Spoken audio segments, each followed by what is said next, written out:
3, titah Raja Naga. Hachi! Dirga mendadak bersin. Siapa yang sedang membicarakan keburukannya di belakang dia? Tiba-tiba, terdengar suara deru mesin mobil dari arah belakangnya saat itu juga. Bunyinya seperti auman binatang buas. Mobil itu menghampirinya dengan cepat.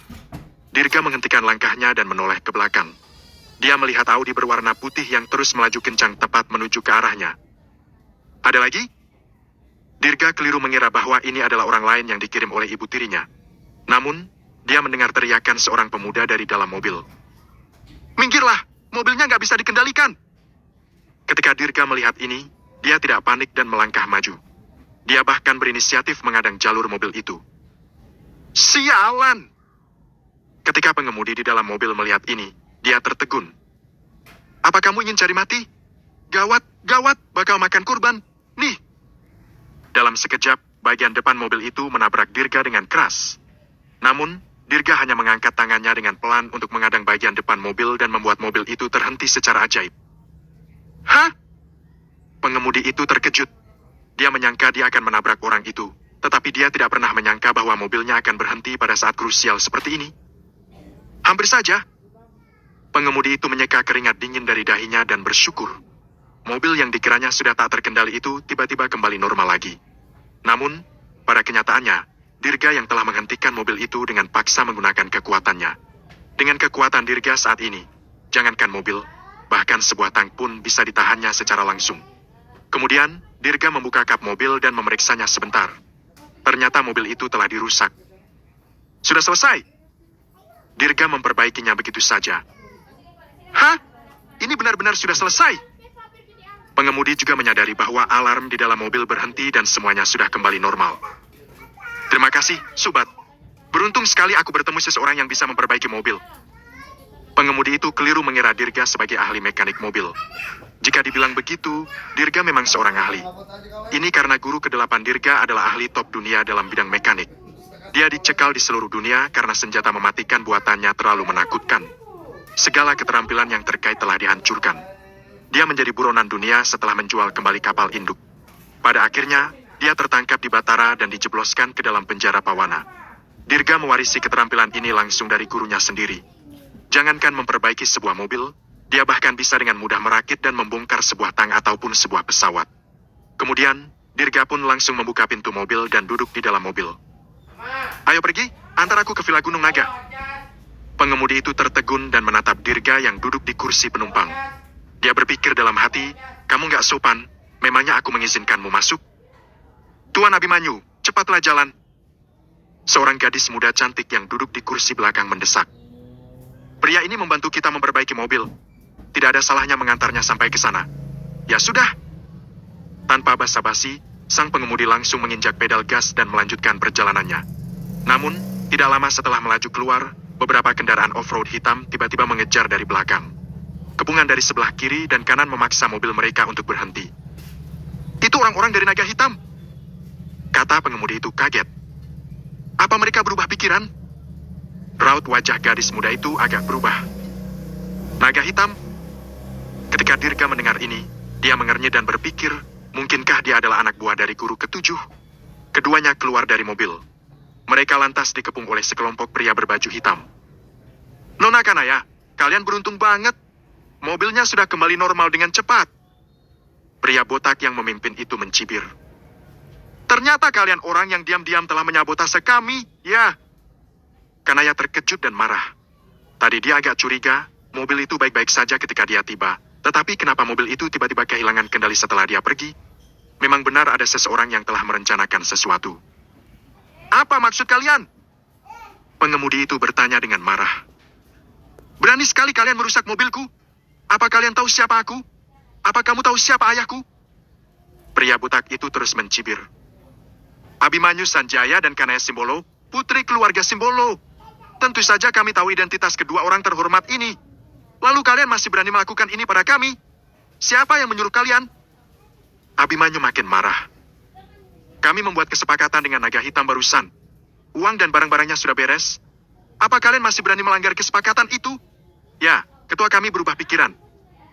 Pria butak itu berkata dengan nada dingin. Uangnya kami simpan dan kami juga harus mengambil barang-barangnya kembali. Kalian, serahkan barang-barangnya. Abimanyu dan Kanaya terkejut ketika mendengar hal ini.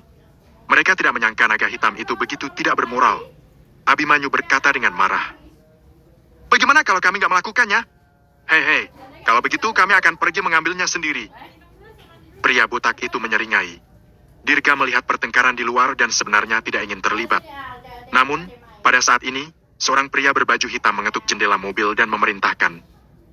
Nak, kamu turun juga. Barusan, kamu yang membantu mereka memperbaiki mobil, kan?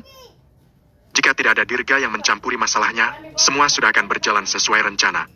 Mereka semua akan mengambil barang-barang itu dan kembali sesuai yang diperintahkan kepada mereka sekarang. Dirga keluar dari mobil dan bertanya. Apa kalian dari sekte naga bawah tanah dan naga hitam? Kamu masih tahu tentang sekte naga bawah tanah? Pria botak itu berkata dengan arogan. Benar, ketua kami adalah naga hitam yang terkenal itu. Dirga tersenyum dan mengangguk diam-diam. Memang benar dia adalah bawahan guru ketujuh dulu. Pria botak itu terus mengancam. Kalau kamu berani ikut campur urusan orang lain sekarang, aku akan melumpuhkan tanganmu dan lihat saja kamu berani apa nggak memperbaiki mobil tanpa pandang bulu lain kali. Saat dia berbicara, pria itu mendekat dan bahkan mengancam dengan pisau. Bu! Dirga meninju secepat kilat. Sebelum sempat bereaksi, pria botak yang memegang pisau dipukul dan terlempar. Tiba-tiba, suasana menjadi hening. Meskipun dari sudut pandang orang lain, Dirga bisa dicurigai sebagai pelaku yang telah melakukan serangan ini. Namun, tinjuan Dirga benar-benar membuat pria itu terlempar lebih dari 10 meter jauhnya. Ini bukanlah kekuatan yang bisa dilakukan manusia biasa. Dia seorang master. Abimanyu tercengang. Asal tahu saja, dia telah bertemu dengan banyak master guru di kantor pemerintahan. Tetapi bahkan 4 detektif terkuat di sekitar ayahnya tidak mampu melempar seorang pria sejauh lebih dari 10 meter. Dengan satu pukulan. Ini pria besar yang beratnya mencapai ratusan kilogram. Di bawah tatapan semua orang yang terkejut, Dirga berjalan menuju pria itu selangkah demi selangkah. Kamu. Pria botak itu memaksakan dirinya untuk duduk. Mulutnya penuh darah. Dia menyekanya dengan tangannya dan setengah giginya lepas. Dia tidak bisa menahan rasa takutnya. Apa kamu mengenali ini? Dirga berjalan mendekat dan mengeluarkan token seukuran telapak tangan. Pria itu makin terkejut dan kemarahannya sirna begitu melihat token itu. Naga, titah Raja Naga? Kenapa kamu punya titah Raja Naga? Pria itu seakan-akan habis melihat hantu. Asal tahu saja, dengan hilangnya Raja Besar Naga, titah Raja Naga juga menghilang selama 7 tahun. Saat ini, sekte naga bawah tanah sudah terpecah belah dan masing-masing dari mereka telah menjadi raja. Mereka sepakat bahwa siapapun yang dapat menemukan titah Raja Naga akan dapat menjadi Raja Naga bawah tanah yang baru.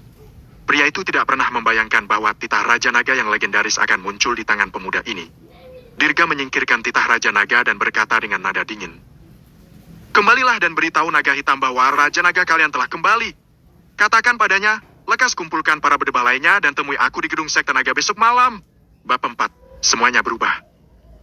Setelah melihat ketiga orang itu pergi dengan naik mobil, sekelompok orang botak itu kembali sadar dari keterkejutan yang baru saja mereka alami. Ketua, apa kita akan membiarkan mereka pergi begitu saja? Para anak buah membantu pria botak itu berdiri dan ragu-ragu apakah mereka harus terus mengejarnya. Omong kosong! Apa kamu bisa mengalahkan orang itu kalau kamu mengejarnya? Pria botak itu memegang pipinya yang bengkak dan merasa ngeri. Ini adalah pertama kalinya dia dipukuli dengan begitu parah oleh seseorang. Yang lebih parah lagi, ada titah Raja Naga yang dipegang pria itu.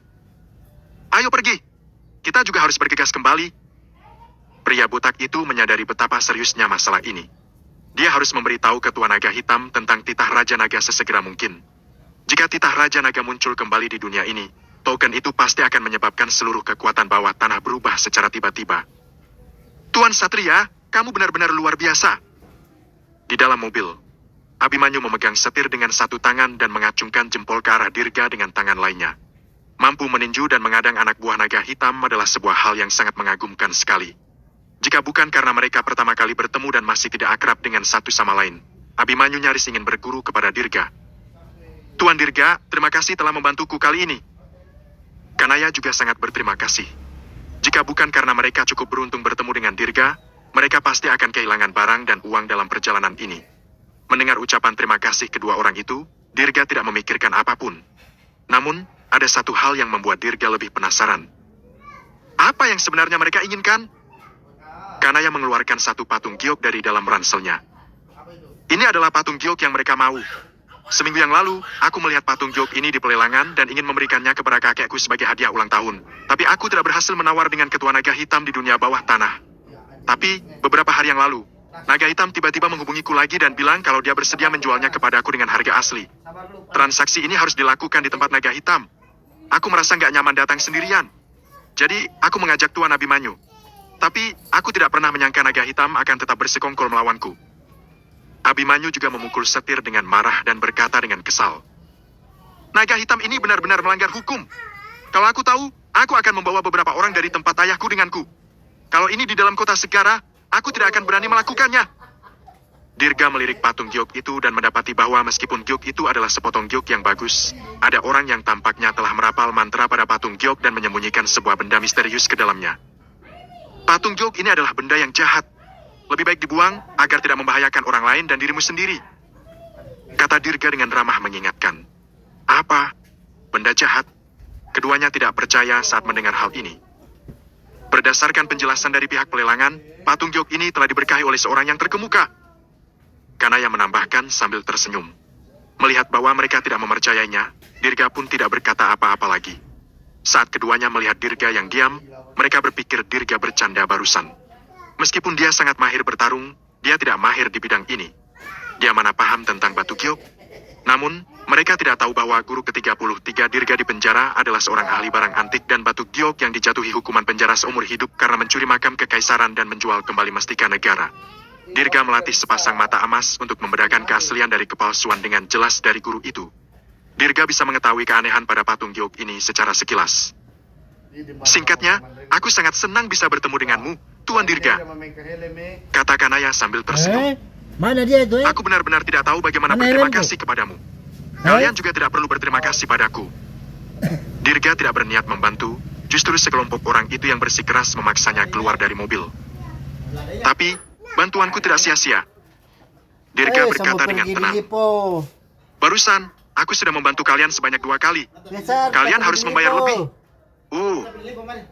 Seketika, suasana di dalam mobil menjadi hening. Abimanyu dan Kanaya saling memandang.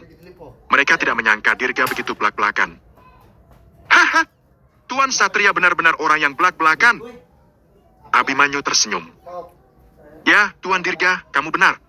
Kami benar-benar tidak bisa membiarkanmu bergerak tanpa bayaran cuma-cuma. Kanaya juga bertanya. Berapa banyak yang Tuan Dirga inginkan? Uang bukanlah hal yang sulit bagi kedua keluarga mereka. Dirga memikirkannya.